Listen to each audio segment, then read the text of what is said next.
कभी कभी क्या होता है कि हम किसी को कुछ देना चाहते हैं और हम ऐसी वस्तु देते हैं जिसका कोई खास महत्व नहीं होता। उस अवस्था में क्या देना चाहिए, कौन सा सबसे उत्तम होगा?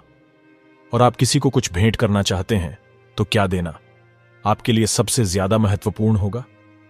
इस जीवन में बहुत कुछ हो सकता है, लेकिन उन सभी में क्या देना चाहिए, इस बात को जानना जरूरी है। तो इस कहानी के जरिए इस बात को समझने का प्रयास करते हैं। एक राजा पहली बार गौतम बुद्ध के दर्शन करने के लिए आया। उसने एक अमूल्य स्वर्णाभूषण लेकर आया। गौतम बुद्ध उस अमूल्य भेंट को स्वीकार करेंगे, इस बारे में उसे शंका था। सो अपने दूसरे हाथ में वह एक सुंदर गुलाब का फूल भी लेकर आया था। उसे लगा भगवान बुद्ध इसे अस्वीकार नहीं करेंगे। गौतम बुद्ध से मिलने पर जैसे ही उसने अपने हाथ में रखा रत्न जड़ित आभूषण आगे बढ़ाया तो मुस्कुराकर बुद्ध ने कहा, इसे नीचे फेंक दो।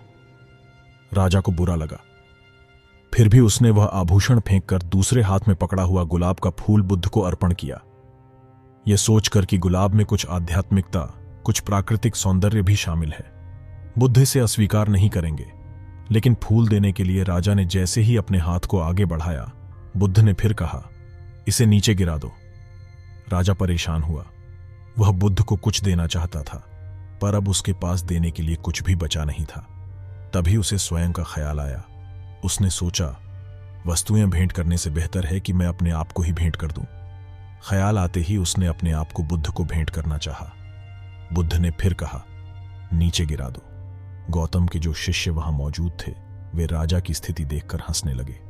तभी राजा को बोध हुआ, मैं अपने आप को समर्पित करता हूं कहना कितना अहंकारपूर्ण है।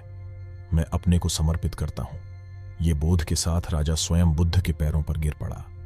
वो भेंट मत करिए जिसकी समय के साथ उसकी महत्व नष्ट होता जाए। उम्मीद है दोस्तों आज की वीडियो आप सभी को अच्छा लगा होगा। फिर मिलते हैं एक और नई स्टोरी के साथ।